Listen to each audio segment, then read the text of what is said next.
8 महीने की है तो 10 एक बार डालना पड़ेगा। अब इसमें खर्चा क्या है? जानवर अगर घर के हैं तो गोबर फोकट का, मूत्र फोकट का, गुड़ मैं कह रहा हूं सबसे सड़ा हुआ जिसको फेंक देते हैं वो भी फोकट में मिल जाएगा, पानी तो फोकट का है ही, थोड़ा दाल वाल लेना पड़ेगा तो उसका खर्चा आएगा, लेकिन किसान अगर दाल पैदा करता है तो वो भी घर की हो जाएगी। माने खाद बनाने का खर्चा लगभग शून्य आएगा, मेहनत लगेगी, पूंजी में पैसा कम से कम खर्च होगा।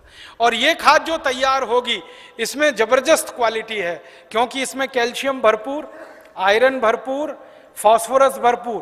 क्या क्या इसमें है? गोबर है, गोबर में कैल्शियम है, आयरन है, सल्फर है, सिलिकॉन है, कोबाल्ट है, मैग्नीशियम है, मैग्नीज है, 18 सूक्ष्म पोषक तत्व हैं जो चाहिए मिट्टी को। फिर गुड़ है, गुड़ में जबरदस्त फास्फोरस है, गुड़ में जबरदस्त कैल्शियम है, फिर मूत्र में ये सब है। तो जो सूक्ष्म पोषक तत्व हमें चाहिए वही मिट्टी को चाहिए, वो सब इस खाद में भरपूर हैं। यूरिया में नहीं है, डीएपी में नहीं है, यूरिया में कैल्शियम नहीं है, डीएपी में कैल्शियम नहीं है। और कैल्शियम सबसे प्रमुख आधार है मिट्टी के लिए, क्योंकि खेत में कैल्शियम होगा तो पौधे में होगा, पौधे में होगा तो फल में होगा, फल में होगा तो भोजन में होगा, भोजन में होगा तो शरीर में होगा, शरीर में होगा तो हड्डियां मजबूत, हड्डियां मजबूत तो शरीर मजबूत। ये सारा साइकिल इसी कैल्शियम के उस पे है। तो ये तो गोबर की खाद से ही मिलेगा, यूरिया डीएपी से मिलने ही वाला नहीं है। तो किसान को ये समझाइए आप। अब आपको समझ में आ गया, हर 21 दिन में डालना है, जबरदस्त फसल आएगी। पहली बार जब आप डालोगे ना तो किसान थोड़ा झिझक करेगा, उसको भरोसा नहीं है, विश्वास नहीं है, तो उसको कहना कि भाई तुम डालो, नुकसान तुम्हारा नहीं होगा। मैंने बहुत किसानों का हिसाब निकाला है, खराब से खराब खेत में जब गोबर का खाद डालते हैं ना तो गेहूं का उत्पादन पहले साल की तुलना में थोड़ा ही कम आता है, लेकिन उत्पादन जितना कम आता है उससे ज्यादा खर्चा बच जाता है, तो वो बराबर मामला बैठता है।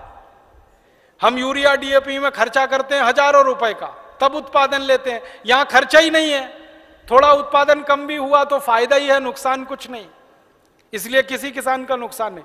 और 2-3 साल लगातार आपने डाल दिया तो उत्पादन बढ़ना शुरू हो जाता है, लगातार बढ़ता है। और 10-12 साल में तो कई खेत ऐसे हैं जहां उत्पादन सीधे डबल हो जाता है, 100% की बढ़ोतरी हो जाती है।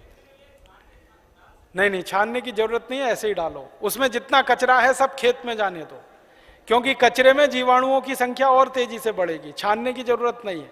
अब आप डालोगे कैसे, ये प्रश्न है। तो उसके लिए 4 विधि है।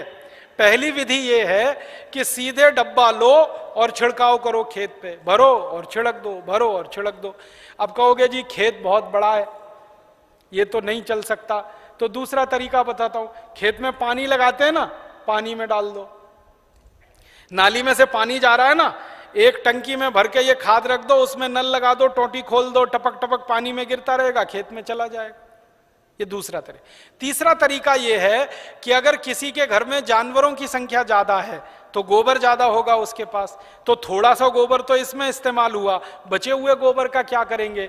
तो बचा हुआ गोबर अगर सूखा है तो उसको इसी में डाल देना 15 दिन के बाद 200 लीटर पानी मिला के, तो वो गोबर भी गीला हो जाएगा।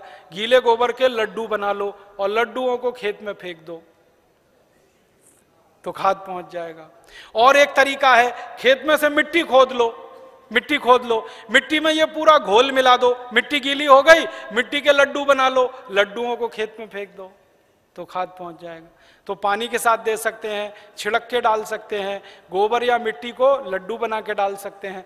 और एक आखिरी तरीका है, स्प्रे मशीन अगर अपने पास है तो उसका आगे से नोजल निकाल दो, नोजल निकाल दो, फिर उससे स्प्रे कर दो।